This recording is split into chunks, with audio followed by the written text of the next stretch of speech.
Chapter 25 La Bijou was a perfect expression of all that was dainty and delicate in the boat builder's soul.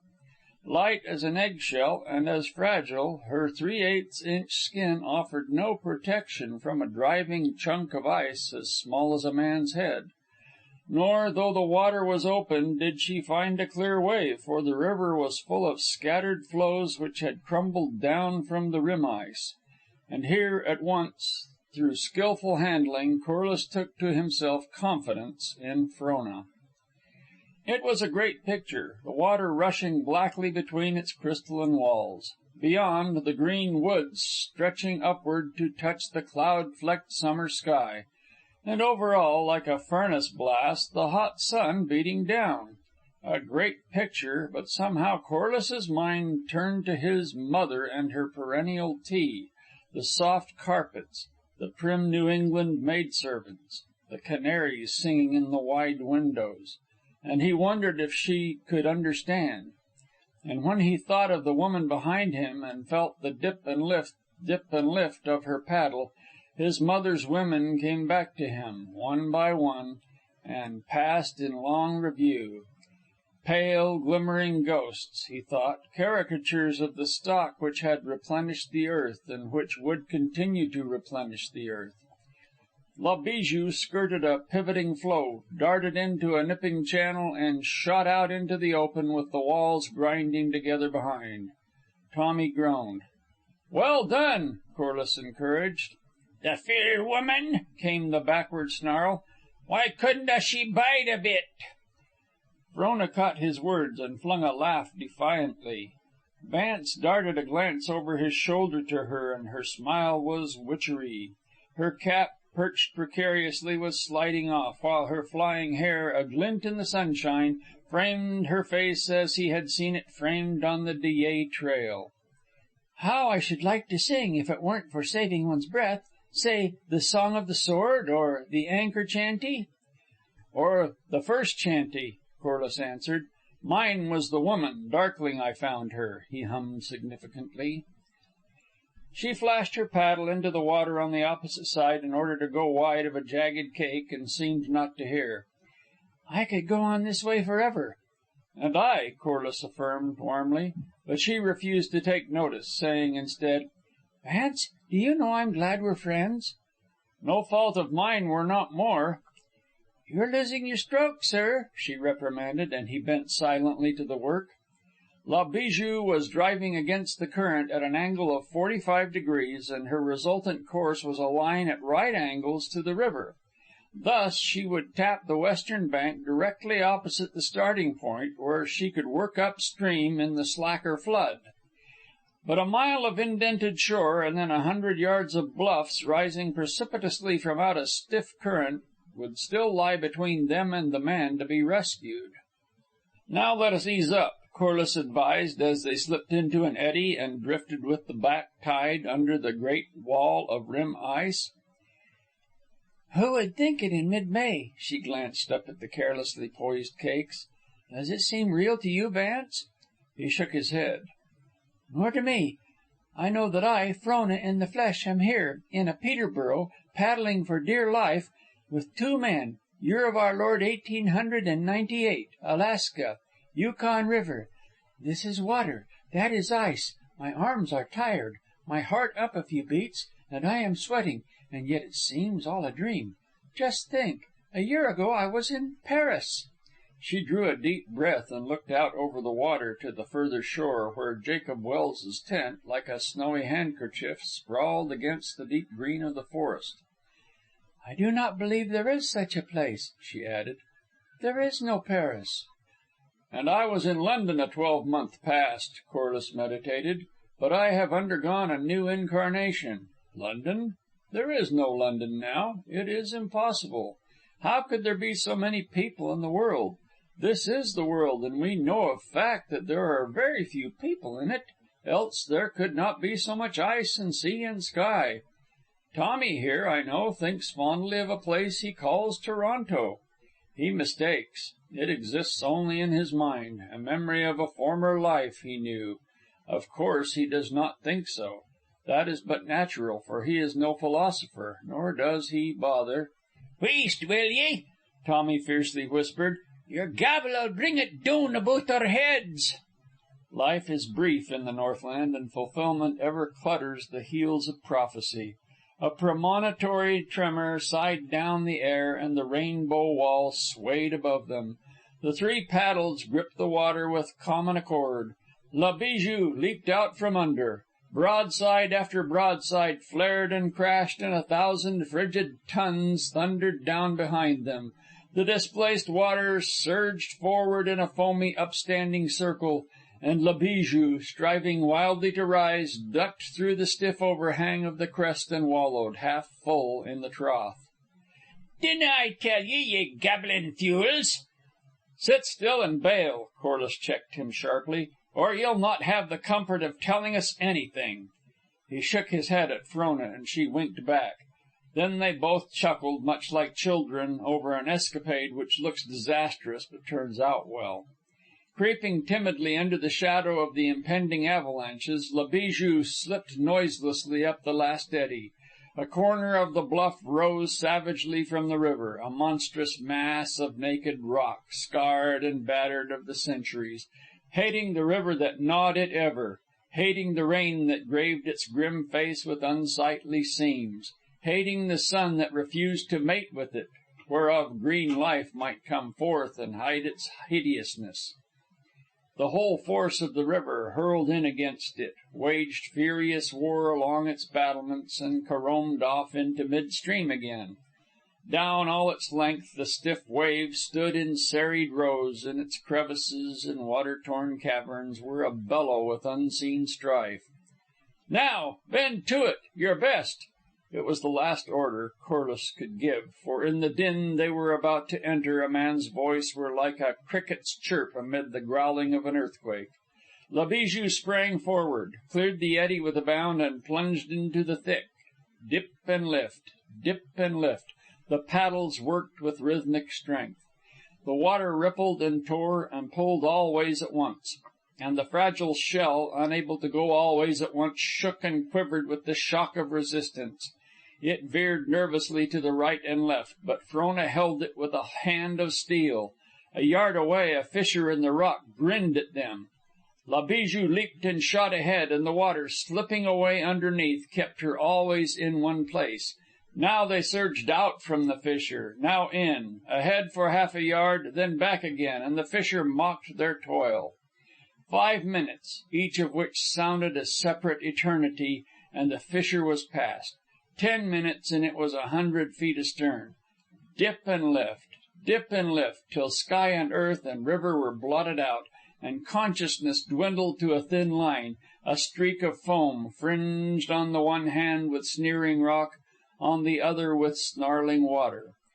That thin line summed up all. Somewhere below was the beginning of things. Somewhere above, beyond the roar and traffic, was the end of things, and for that end they strove. And still Frona held the eggshell with a hand of steel.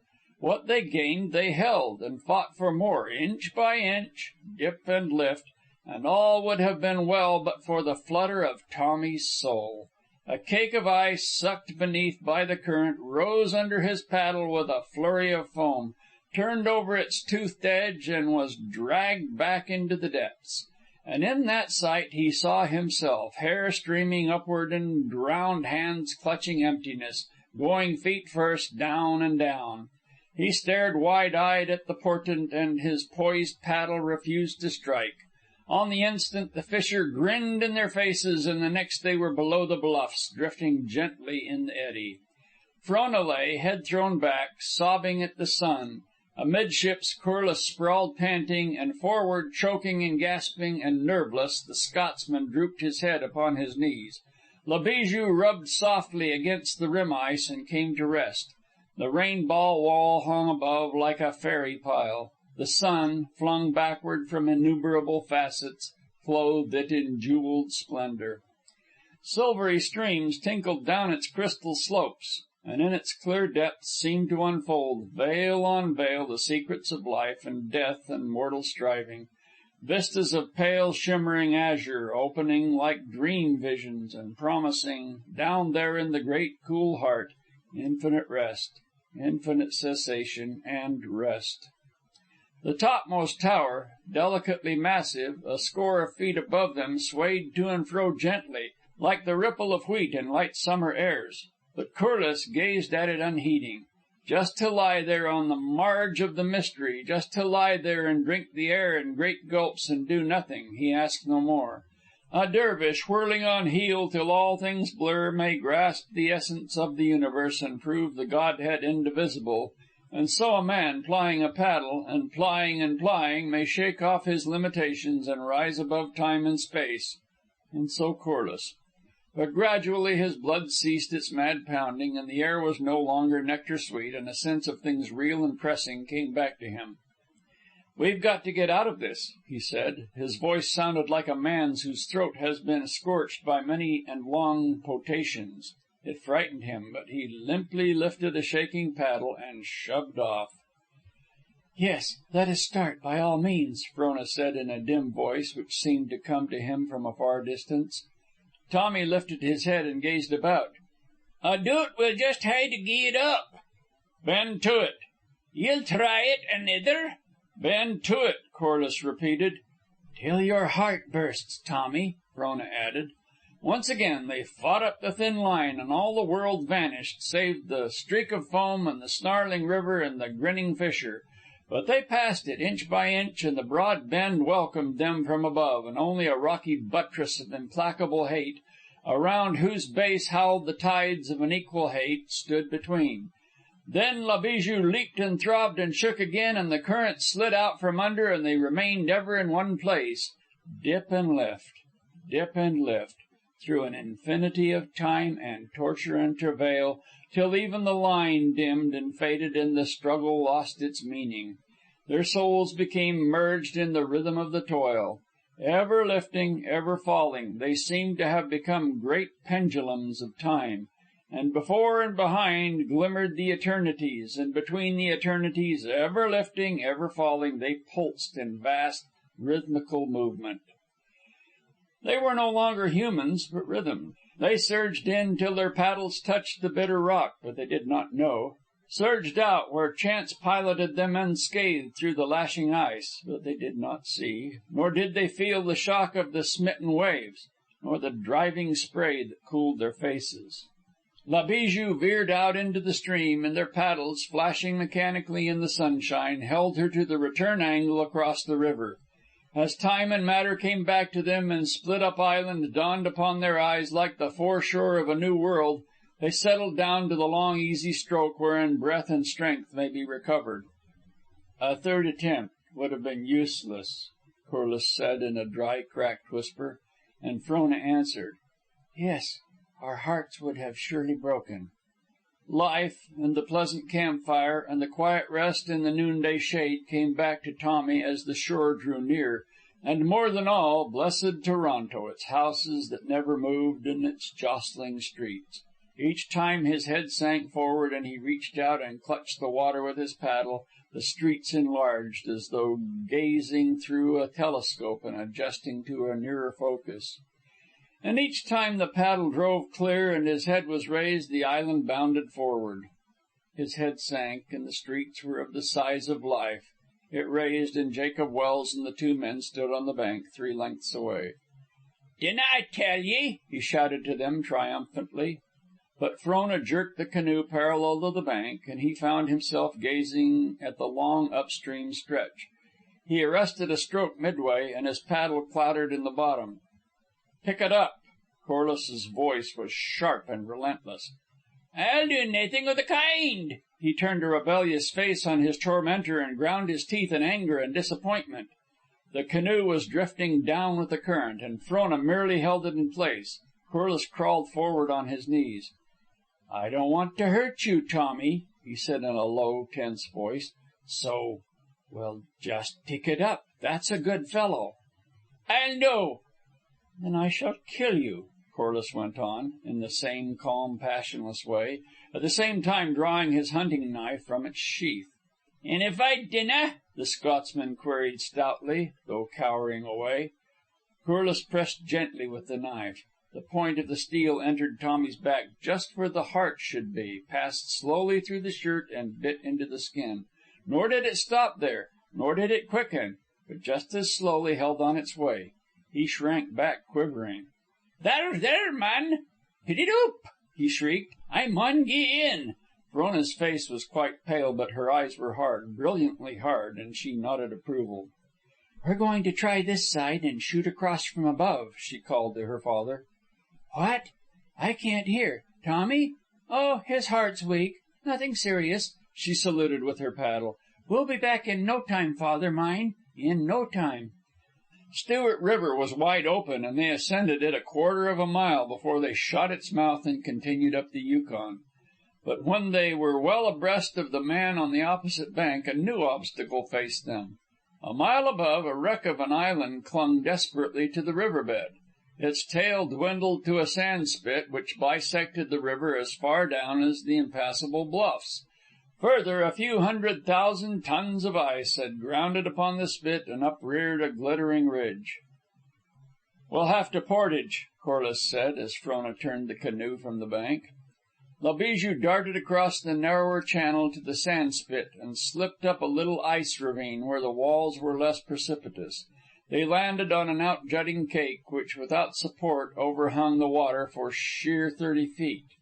How far its other end could be buried in the mass was matter for conjecture.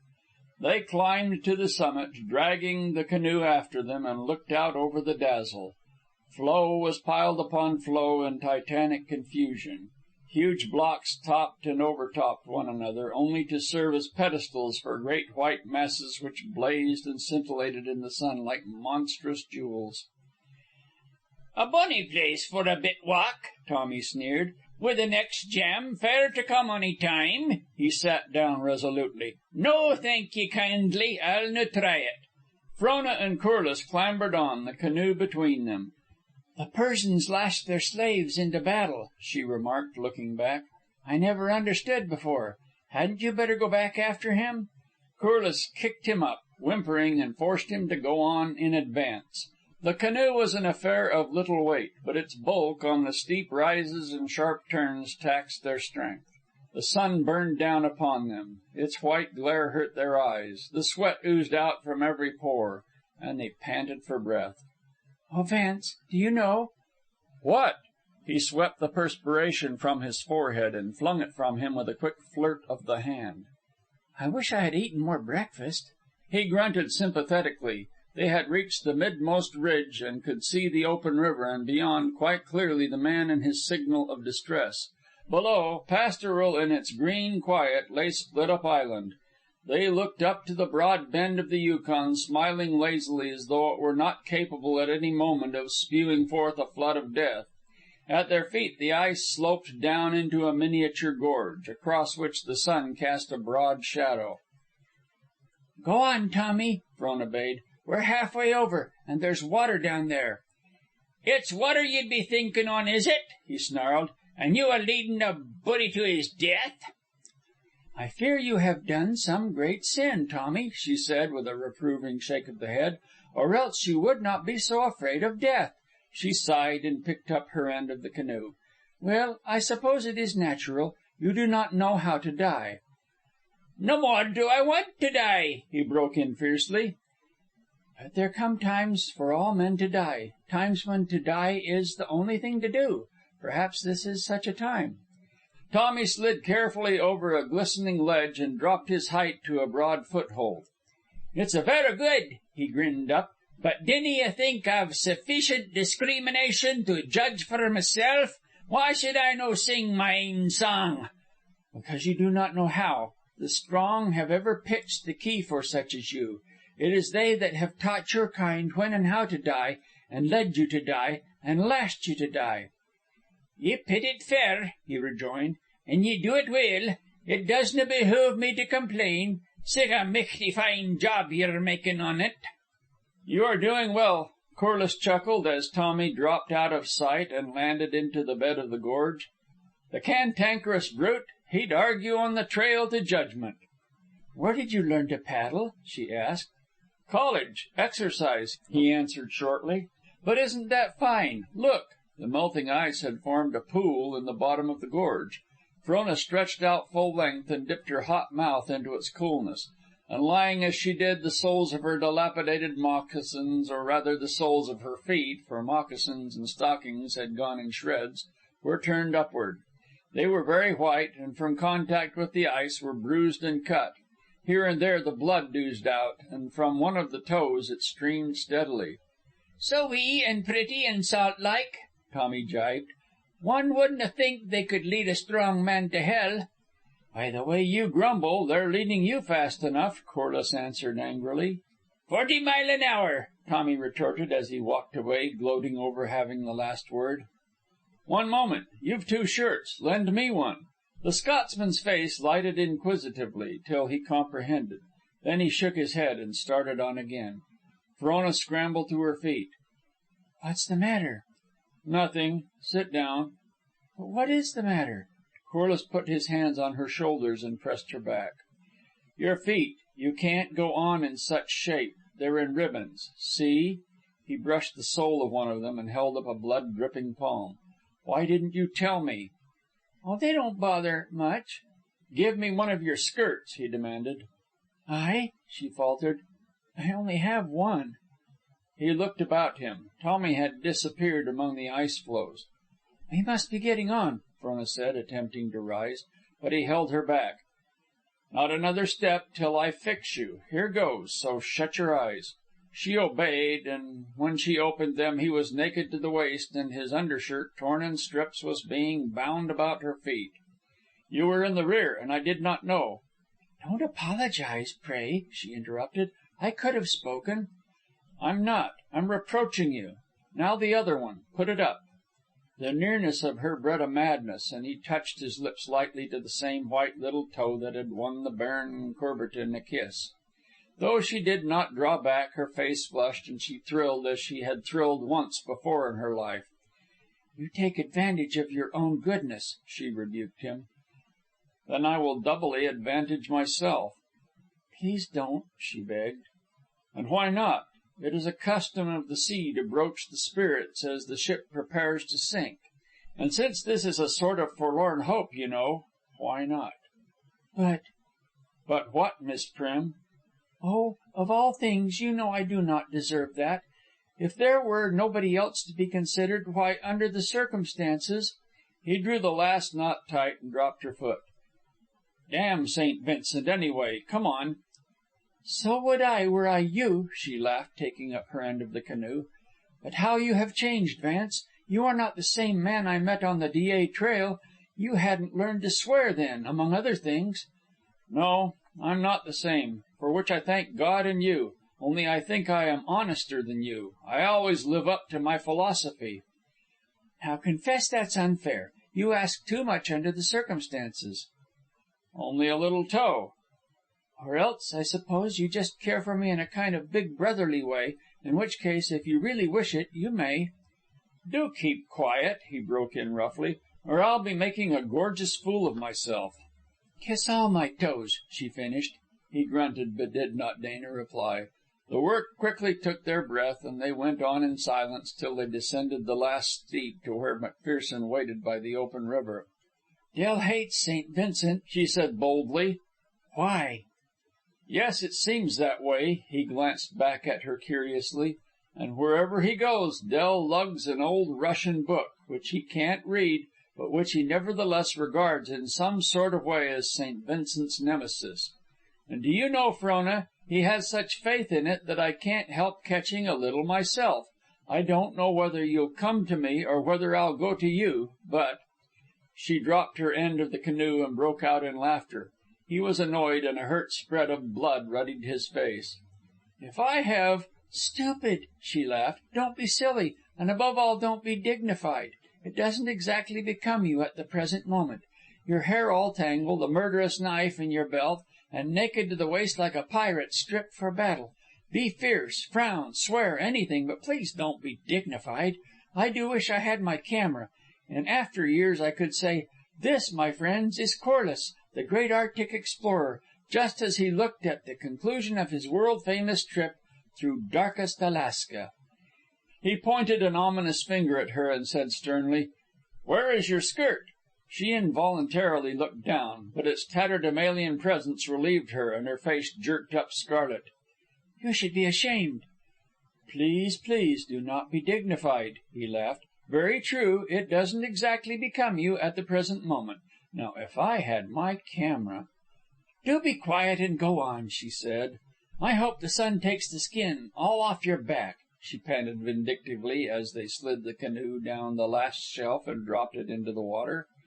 10 minutes later they climbed the ice wall and on and up the bank, which was partly a hillside, to where the signal of distress still fluttered. Beneath it on the ground lay stretched the man. He lay very quietly, and the fear that they were too late was upon them, when he moved his head slightly and moaned. His rough clothes were in rags, and the black, bruised flesh of his feet showed through the remnants of his moccasins. His body was thin and gaunt, without flesh pads or muscles, while the bones seemed ready to break through the tight-stretched skin. As Corliss felt his pulse, his eyes fluttered open and stared glassily. Frona shuddered. "Man, it's fair gruesome," McPherson muttered, running his hand up a shrunken arm. "You go on to the canoe, Frona," Corliss said. "Tommy and I will carry him down." But her lips set firmly. Though the descent was made easier by her aid, the man was well shaken by the time they laid him in the bottom of the canoe, so well shaken that some last shreds of consciousness were aroused. He opened his eyes and whispered hoarsely, "Jacob Wells, dispatches from the outside."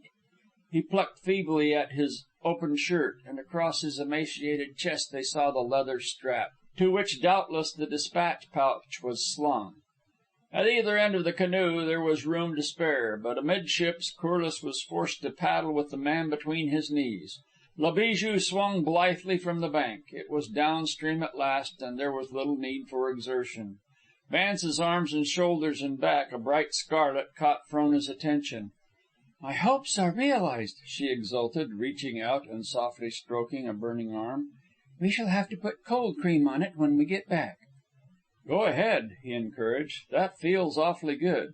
She splashed his hot back with a handful of the ice-cold water from overside. He caught his breath with a gasp and shivered. Tommy turned about to look at them. "It's a good deed we'll ha' done this day," he remarked pleasantly. "To gie a hand in distress is good i' the sight o' God." "Who's afeard?" Frona laughed. "Weel," he deliberated, "I was a bit fashed, no doot, but—" His utterance ceased, and he seemed suddenly to petrify. His eyes fixed themselves in a terrible stare over Frona's shoulder, and then, slowly and dreamily, with the solemnity fitting an invocation of deity, murmured, "Quid God Almighty!" They whirled their heads about. A wall of ice was sweeping round the bend, and even as they looked, the right-hand flank, unable to compass the curve, struck the farther shore and flung up a ridge of heaving mountains. "Quid God! Quid God! Like rats i' the trap!" Tommy jabbed his paddle futilely in the water. "Get the stroke!" Corliss hissed in his ear, and La Bijou sprang away. Frona steered straight across the current, at almost right angles, for Split Up, and when the sand spit over which they had portaged crashed at the impact of 1,000,000 tons, Corliss glanced at her anxiously. She smiled and shook her head, at the same time slacking off the course. "We can't make it," she whispered, looking back at the ice a couple of 100 feet away. "Our only chance is to run before it and work in slowly."